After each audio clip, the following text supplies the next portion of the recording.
Hey folks, so wanted to talk about 3D terrain for Dungeons and Dragons and other tabletop role playing games. So, this is not something that I used for the vast majority of my time playing the hobby. It's not super necessary. You can run a lot of stuff either just in your imagination or drawing notes on paper, whether that's graph paper or just, sketching things out for the players to better visualize. I think that actually works really well, and especially if you're conscious on budgeting your money and your time, that's the best way to go. Uh, Doing three-dimensional terrain is only really worth it if you're streaming or doing something like that where you really want to impress your players and your viewers and just really kind of like you have the time and money available to commit to this part of the hobby. So I want to kind of take you through what I've personally gone through in the past few years of making the switch to 3D terrain and kind of some of the pros and cons I've discovered of different options. So the first thing I want to talk about is scale. So D&D as written mentions if you're going to use miniatures to have a 1 inch grid with 1 inch equaling 5 feet. Uh, this can make you run into some problems though if you're doing a dungeon with lots of walls and stuff. Where if you've got a exactly 1 inch square and then you're putting a wall in there, that's going to take up some of the real estate. So if my four fingers are each a 1/4 inch, so this is our 1 inch square, and then we put a wall here, uh, that leaves not enough room for a miniature to go into this space. So if you've got an especially narrow corridor or the corner of a room, mini's not going to fit in there, and things are going to be just cramped. So what I ended up doing, sort of first, and I did for maybe about a year or so of making 3D terrain, was using foam like this and using a 1 1/4 inch grid system. So this is just the foam board that you can buy at the Dollar Tree or pretty much any other dollar store, I think. And I've just peeled the paper backing off so that can add a little bit of texture. But other than that, this is super easy to make. You can make it to any scale that you want or any size, which is really nice. So it's super flexible in that regard. Uh, what sort of made me move away from this is, first of all, it like feels pretty cheap. It's actually nice that it's more durable than some of the other like plaster options, because if you drop this on the floor, it's just going to kind of bounce. Usually, it's not going to chip or shatter. But it doesn't. If you're doing this, you're doing it to really like shock and awe, surprise and delight your players, and this is really good, but it's also feels kind of cheap. Uh, it also takes a little more artistic talent, I think, than I have. Like this is passable, but it you know it requires a very exacting kind of ability to do. Like some of my walls don't quite match up here. Some of my grids look. You can tell that the foam has kind of torn a little bit. It's not nice smooth edges. It's not super consistent with the brickwork. This one actually turned out pretty well. But so about after a year or so of doing this, I was like, maybe it's worth investing in something a little more substantial. So the next thing I moved to is the Hearst Arts line of plaster molds, and these are really cool because you order a sort of like rubber mold for about $30 or so, and that lets you cast out of plaster tiles and bricks and all sorts of stuff.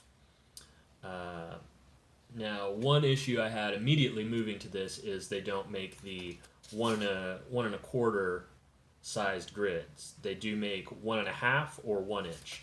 So again, I was really worried about some of the problems with having a 1 inch grid. So the first thing I went with was started building up a collection of 1.5 inch tiles. And so this is what essentially that same room looks like, but made out of plaster. So when I introduced this to one of my gaming groups, everyone immediately agreed that this looks about a lot better. Uh, the grid is much more uniform. The texture is really well done. Uh, the brickwork again is much more detailed. It's nice and heavy. It's got some heft. It feels good. This one's a bit beat up. I don't think I sealed this with like a polyurethane sealer. I just spray painted it and then let it go. It's a good lesson to learn, like especially if you're traveling, carrying these around for games. They are going to get kind of chipped, and the paint will come off on the edges. Uh, so these are really good, and like I said, it's the 1.5 inch scale. So with a mini for reference, there's plenty of room. It's actually really nice because a lot of times when you've got multiple minis down here for combat, it does provide a lot of extra room so that things aren't bumping into each other. Makes it really clear. But the main problem I ended up with these is that, like I said, I do a lot of traveling around for games, and they're just too big and bulky, both to carry around and also on the table. All of a sudden, something like this, a 20 by 20 room with a 1.5 inch scale, is 6 inches, and a 20 by 20 room with the 1 inch scale is 4 inches. And might not seem like a big deal, but actually when you're laying out lots and lots of rooms and corridors, it can be a big problem. And especially when you get into situations where you're not sure if your players are going to go sort of this way or that way, or you've got a huge mega dungeon planned out. I ended up bringing boxes and boxes and boxes of these different rooms to accommodate all that, and you got to sort through everything. Really difficult. And so I decided to move to try the 1 inch plaster tiles. At first I tried it with the walls, and as I kind of suspected from the beginning, going back to what I was talking about with the foam, the 1 inch walls really didn't work out for me. Like there just isn't enough room on something this size to have walls and put a mini on here. So I ended up going wallless, like this. So not only now am I saving space sort of horizontally, but also I'm able to stack a lot more rooms up in one container, which is really nice. It also kind of, again, like, I don't think I'm the most skilled artisan when it comes to making things like this, and not having the walls sort of eliminates one more point of failure. So it ends up looking really nice and clean on the tabletop. It still has, that good detail, so it's a lot more visually striking than having just a battle map or a sketched out piece of paper. But you get that like flat, unobstructed view. I make a concerted effort with these to include a lot more like 3D furniture and put in 3D doorways and stuff that actually do stick out. So you still kind of have the illusion of 3 dimensions, but the ease of play of having something totally flat. So this is what I'm using right now. A few other options that are out there. Obviously, there's a lot of pre-made tiles that you can do. If you have the money to spend and not a lot of time, this is obviously going to be your go-to. I'm not sure which sort of solution, places like Dwarven Forge use for the topic of scale. Like I said, I think there's a lot of issues if you're using a 1 inch tile as far as either putting the walls on the tile and then not having room, or you put the walls on the side and then you run into issues of your grid not matching up when you've got lots of tiles put together. But that's one issue. The other big option that I haven't personally done, but I think is going to be really big in the future, is obviously 3D printing.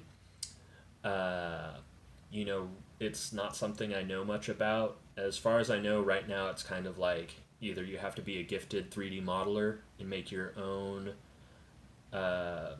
files to print out, or you can find stuff on websites. But again, I like being able to customize exactly what a room is going to look like.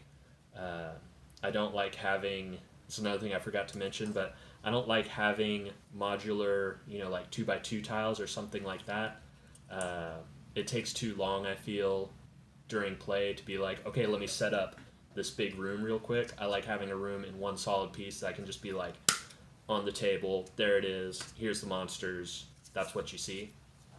So what I would really like to see that I don't think exists yet is some sort of software that lets you kind of design exactly what your room to look like, whether that's 4x4, 8x8, or some sort of funky shape. Whether you want walls, whether you don't walls, different textures for the tiles, and sort of customize that, and then upload it to your 3D printer, print it out. Like I said, maybe that exists, but I haven't seen it. I haven't looked too much into the 3D printing. It's something I do want to check out at some point, but just don't feel like I have the money to invest in something like that right now. This is about as far as I'm willing to pay. But yeah, that is sort of what my process and experience has been so far. So if you have any questions, feel free to leave a comment, and thank you for watching.